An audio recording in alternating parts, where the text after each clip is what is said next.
हम पढ़ रहे थे प्रश्नावली 6 रेखाएं एवं कोण। हमने इसकी पिछली क्लास के अंदर प्रश्नावली 6.1 को किया था। आज हम 6.2 को करेंगे। तो 6.2 में क्या करना है, क्या हमें काम में लेना है, पहले हम उसका अध्ययन कर लेते हैं। 6.2 में जो टॉपिक है उसका नाम है कि समांतर रेखाएं और तिर्यक रेखा। इसके ऊपर हमें क्या करना है, सवाल हल करने हैं। तो देखो समांतर रेखाएं क्या होती है और तिर्यक रेखा क्या होती है उसको समझना है हमें। तो उससे पहले हम चलते हैं कि तिर्यक रेखा क्या होती है उसको समझते हैं। अगर मान लो कोई दो रेखाएं हैं, जैसे मान लो ये दो रेखाएं हैं और इन दो रेखाओं को क्या करती है, एक कोई अन्य ऐसी रेखा जो अलग अलग बिंदुओं पर क्या करती है, प्रतिच्छेद करती है। अगर दो रेखाओं को एक ऐसी रेखा क्या करे, एक रेखा क्या करे, दो अलग अलग बिंदुओं पर क्या करे, प्रतिच्छेद करे, तो ये जो रेखा होगी ना, ये रेखा क्या कहलाएगी, तिर्यक रेखा कहलाएगी। जो रेखा क्या करती है, प्रतिच्छेद करती है दो अलग अलग बिंदुओं पर, वह रेखा क्या कहलाती है, तिर्यक रेखा कहलाती है। और यह तिर्यक रेखा क्या करती है, इन दोनों बिंदुओं के ऊपर चार कोण यहां पर बनाएगी, चार कोण यहां पर बनाएगी, 8 कोण का क्या करती है, निर्माण करती है।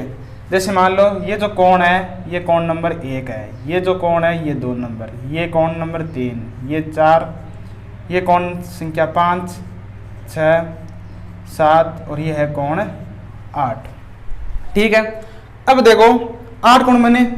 इन 8 कोणों को आपस में संबंध के द्वारा कुछ नाम दे रखे हैं, उनको देखते हैं। जो पहला है नाम वह है संगत कोण। संगत कोण कौन से होंगे, इन 8 कोणों के अंदर संगत कोण कौन कौन से होंगे उनको देखना है हमें। तो देखो जो एक ही दिशा की ओर बनते हैं ना कोण, वो कोण क्या कहलाते हैं, संगत कोण कहलाते हैं। देखो जैसे जो कोण 1 है, ये वाला जो कोण है और ये वाला जो कोण 5 है, ये दोनों कोण क्या हुआ है, आपस में संगत कोण है कि कोण 1 व कोण 5। इसी प्रकार इस कोण 2 के संगत कौन सा होगा, कोण 6 होगा। हमें ये समझना है कि संगत कोण कौन से कहलाते हैं। तो कोण 2 किसके संगत होगा, कोण 6 के। फिर कोण संख्या 3 ये किसके संगत है, नीचे की ओर है ना, तो नीचे की ओर कौन सा कोण है यहाँ पर 7, तो कोण संख्या 7 के संगत है। और कोण संख्या 4 किसके संगत है, कोण 8 के संगत है। ये संगत की बात। फिर देखिए एकांतर कोण, एकांतर कोण। अब एकांतर के अंदर भी दो नाम देते हैं, एक अंतः एकांतर कोण, एक बाह्य एकांतर कोण। तो हम पहले देखते हैं अंतः। अब अंतः और बाह्य का क्या मतलब है, दो रेखाओं के अंदर की ओर जो कोण है ना, वह तो कोण कौन से होंगे, अंतः कोण। अगर हम बात करें अंतः कोण कौन से हैं यहाँ पर, तो अंतः कोण कौन से हैं, केवल यहाँ पर जो अंदर की ओर कोण है। इन दोनों रेखाओं के अंदर देखो कोण 3, 4, 5 और 6, ये दोनों रेखाओं के बीच में है कोण, इसलिए ये दोनों कोण क्या होंगे, अंतः कोण होंगे कि कोण 3, 4, 5 और 6 ये अंतः कोण है। और बाह्य कोण कौन से हैं, 7, 8, 1 और 2, ये जो कोण है बाह्य कोण कहलाएंगे। इन क्या कौन सा नाम लगेगा, बाह्य कोण नाम लगेगा कि कोण 1, 2, 7 और कोण 8, ये क्या है, बाह्य कोण है। अब हम चलते हैं अंतः एकांतर कोण के अंदर। अंतः एकांतर कोण कौन से होते हैं उनको देखो। एकांतर कोण कब बनते हैं, जब आकृति जड़ की आकृति की रूप की बने, तो जो अंदर की ओर जो ये कोण बनेंगे ये कोण क्या कहलाएंगे, एकांतर कोण कहलाएंगे। तो यहाँ पर देखो जो कोण 4 है, कोण 4 किसके एकांतर होगा, 6 के। अंतः है ना, तो अंदर वाले कोणों की बात करेंगे कि कोण 4 व कोण 6 ये अंतः एकांतर कोण है। इसी प्रकार कोण 3, ये जो कोण 3 है ये इसका एकांतर कोण कौन सा होगा, 5, कोण 3 व 5 ये अंतः एकांतर कोण। फिर आगे चलते हैं बाह्य, बाह्य एकांतर कोण। बाह्य एकांतर कोण, बाह्य एकांतर कोण कौन से होंगे वो देखो, जो बाहर की ओर है ना और जो एक दूसरे के विपरीत की ओर बनते हैं। जैसे कोण 1 है तो इसका एकांतर कौन सा होगा, 7, कोण 1 का एकांतर कोण कौन सा होगा, 7, कोण 1 व कोण 7 ये दोनों बाह्य एकांतर कोण। इसी प्रकार कोण 2 का एकांतर 8, कोण 2 व कोण 8। फिर आगे चलते हैं, ये एकांतर हो गया। फिर हम देखते हैं इसके अंदर अंतः कोण युग्म,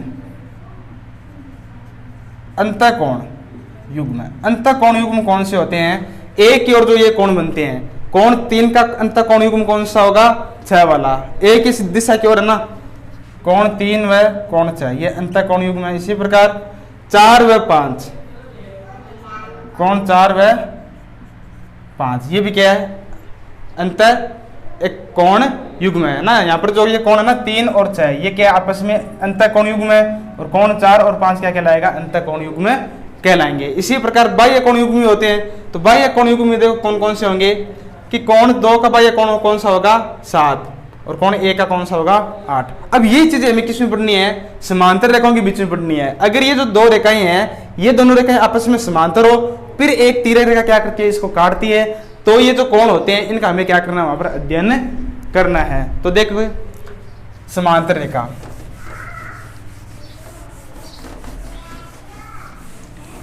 तो समांतर रेखा देखो क्या होती है,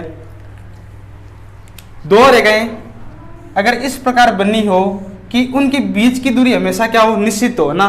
ये जो बीच की इनकी दूरी है यह हमेशा क्या होगी, बराबर होगी, कहीं से भी नाप लो आप। और अगर इन दोनों रेखाओं को आगे और पीछे हम बढ़ाते हैं तो ये आपस में कभी भी प्रतिच्छेद नहीं करती है। तो ऐसी रेखाएं ये क्या कहलाती है, समांतर रेखाएं कहलाती है। अब अगर इन समांतर रेखा को एक कोई रेखा प्रतिच्छेद करे, दो बिंदुओं पर क्या करती है, प्रतिच्छेद कर रही है इस, तो ये जो रेखा होगी ये रेखा क्या कहलाएगी, तिर्यक रेखा कहलाएगी। ये तिर्यक रेखा है। और ये जो दोनों रेखाएं हैं, ये दोनों रेखाएं क्या है, समांतर रेखाएं हैं। ये है समांतर रेखाएं। अब देखो यहां पर भी 8 कोण बनेंगे। ये है कोण 1, 2, 3, 4, 5, 6, 7 और ये 8, ये है। अब देखो वही कोण की बात कि संगत कोण। अब संगत कोण कौन कौन से होंगे वो हमें पता है, हम देख लेंगे।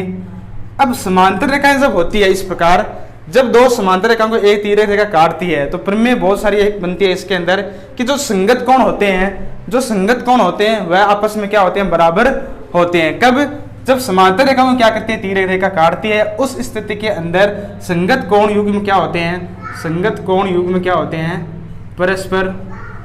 परस्पर समान होते हैं, समान होते हैं। ये पहला बिंदु है।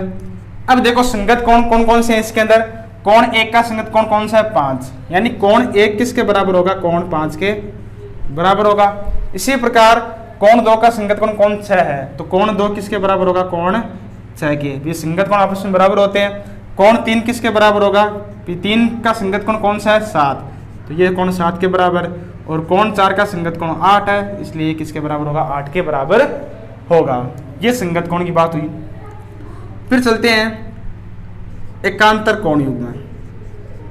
एकांतर कोण युग्म, तो जब दो समांतर रेखाओं को तिर्यक रेखा प्रतिच्छेद करती है उस स्थिति के अंदर एकांतर कोण युग्म आपस में बराबर होते हैं। ठीक है, जैसे मान लो ये दोनों समांतर रेखा हैं और जेड की आकृति के अंदर ये जो कोण बनेंगे ये कोण क्या कहलाएंगे, एकांतर कोण। ये कोण क्या है, एकांतर कोण। ये आपस में क्या होंगे, बराबर होंगे। अंत एकांतर कोण भी बोल सकते हैं इनको, ये अंदर की ओर है इसलिए अंत एकांतर कोण है। तो यहाँ पर देखो कोण 3 का एकांतर कोण कौन सा होगा, 5, कोण 3 और कोण 5, ये आपस में क्या होंगे, बराबर होंगे।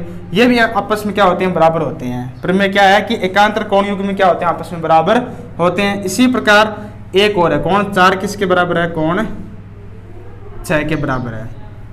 ठीक है, यह है अंत कोण युग्म की बात। अगर एकांतर कोण बोले और कौन से कोण हो, बाह्य एकांतर कोण युग्म है, ये भी क्या होते हैं, आपस में बराबर होते हैं। तो देखो बाह्य एकांतर कोण युग्म कौन से हैं, कोण 1 का बाह्य एकांतर कोण कौन सा है, 7, कि कोण 1 है ना किसके बराबर होगा, कोण 7 के बराबर होगा। एक ऊपर देखो कोण 2, इसका एकांतर कोण कौन सा होगा, ये इस साइड में है तो नीचे की इस साइड के अंदर देखो कोण 8, ये आपस में क्या है, बराबर होंगे। फिर एक अंत कोण युग्म, अंत कोण युग्म है। इसके लिए क्या नियम है कि अंत कोण युग्म, जब दो समांतर रेखाओं को एक तिर्यक रेखा काटती है उस स्थिति के अंदर जो अंत कोण युग्म होते हैं उनका योग कितना होता है, 180 डिग्री होता है। उनका योग कितना होता है, 180 डिग्री होता है। अंतः एकांत जो अंतः कोण युग्म होते हैं उनका योग कितना होता है, 180 डिग्री होता है। तो कहने का मतलब यहाँ पर अंतः कोण कौन कौन से हैं, कोण 3 और 6 है। तो कोण 3 और 6 आपस में क्या है, अंतः कोण है, और इनका योग कितना होगा, 180 डिग्री। इसी प्रकार कोण 4 और जो कोण 5 है इनका योग कितना होगा, 4 और 5 अंदर की ओर बनने वाले अंतः कोण है, इनका योग भी कितना होगा, 180 डिग्री। 180 डिग्री बोलते हैं, या फिर इसको ऐसे बोल सकते हैं कि इनका योग क्या होता है, संपूरक होता है। और संपूरक का मतलब कितना होता है, 180 डिग्री होता है। तो कैसे भी बोल सकते हैं कि 180 डिग्री या फिर संपूरक भी बोल सकते हैं।